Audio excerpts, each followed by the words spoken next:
dentists in your area. Look. Are they hot? Who knows?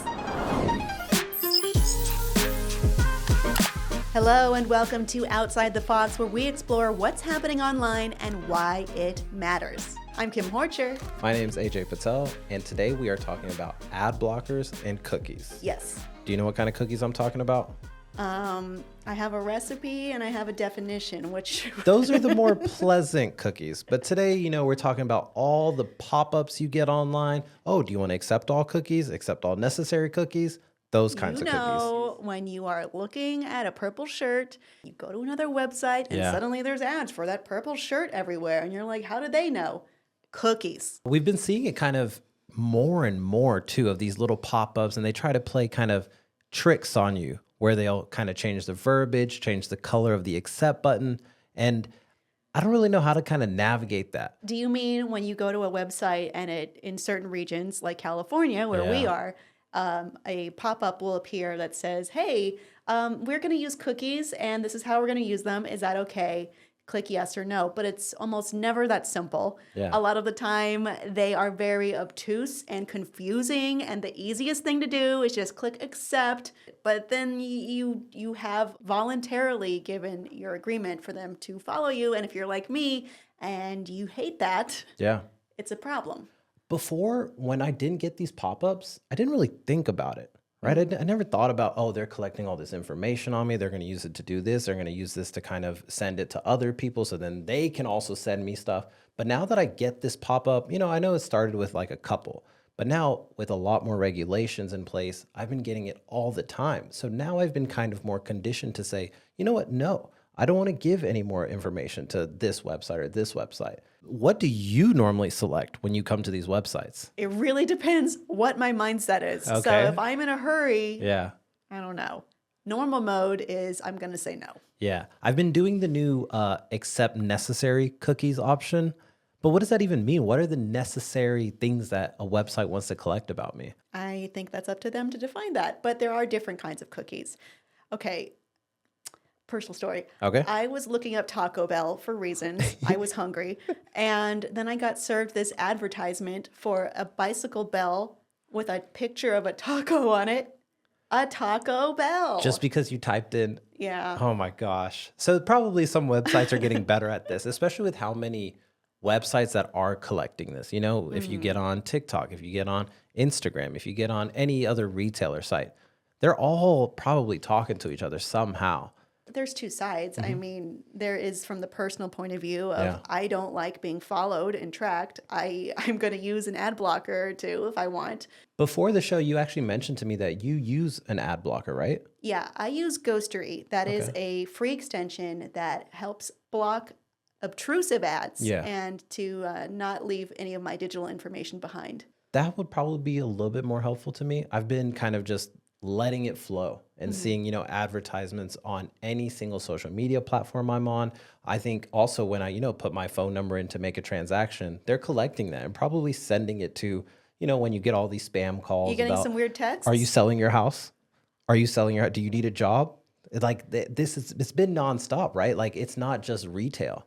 And who gave you my number? But these are the cookies that they're collecting online, whether it's my phone number, email address. Your zip code. Do you often see ads that are like adult friends in your area? Oh my gosh. Maybe not that. Maybe like dentists in your area. Look. Are they hot? Who knows? She's not joking. This is what they do, right? Oh, are you a male? Are you of this age? Okay, we're going to push this website to you.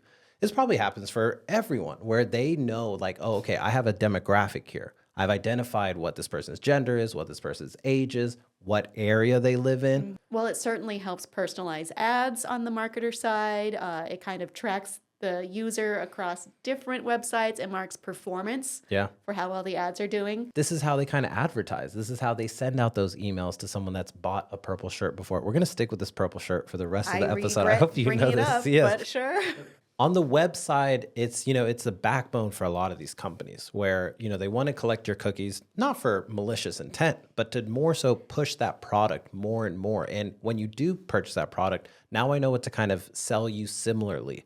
And then They have a whole profile on you. There's these bands created. Oh, this customer has spent more than $1,000 with us. So let's push this kind of incentive. A lot of times when I've added things to my cart and I've left, I've gotten an email. Hey, you left something in your cart. Here's 10% off. I don't like that still. Really? Yeah, don't follow me. Sometimes I try to do it for fun where it's like, hey, I really want to get these shoes, but let's see. Let's see if they'll send me an email to give me 15% off. It hasn't worked yet, but I'll let you know in future episodes if it does. Well, you did say not necessarily malicious intent. I think, the whole ecosystem between, companies need to sell things to make money, and we need to expect a reasonable amount of privacy. Right. I don't know if we need it, but I need it. It's a balance. I don't know if it's necessarily malicious or not malicious, but it's just a fact of the economy that we live in. And I guess, for them, it's their business. But for us, it's like, oh, you kind of just played this mind game with me to make this purchase. Well, it's kind of like you're turning what I am as a person, which is largely undefinable, into a number, a precise number, and a price. Data is money. Whenever you see a lot of these kind of not spam emails, but emails that they kind of flood you with all the time, do you ever unsubscribe for them? Just being like, okay, enough's enough. I unsubscribe from everything. Yeah. I send things to junk. I report junk. I report phishing. Do you know what's so interesting is that I do the same thing, but if you ever repurchase something through a retailer or another platform, that automatically opts you back into their email. You see why some people find this obtrusive. It's an endless game, right? And that's why these regulations can't even keep up with this kind of fast moving data collecting network.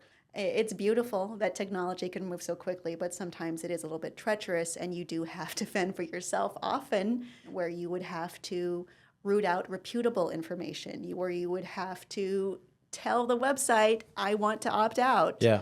Even though it's hard to find that button and it takes forever and it's annoying. I think we've talked about this on a previous episode where it's like, who does the onus go on? Does it go on us? Does it go on them? Does it go on people that are going to make regulations? On the macro level, it does fall upon regulations and policymakers to put actionable rules in place that to reasonably protect people. So to answer your question, largely, you do have to take care of yourself on the micro level while we wait for macro actions to happen. Look, it's not fun always. It's not fair always. But I think if you care about your data and your privacy, which I do, then something you have to do is everything you can on a small level. Because if you don't do it, I don't know who will. And that's all I have to say. Thank you, AJ, for listening to me monologue. Thank you all for listening. And we are out of time now for some reason. Someone may have talked a lot, but we appreciate you all. Please subscribe and download Firefox because you know it's the best. Thanks for joining us. We'll see you next time.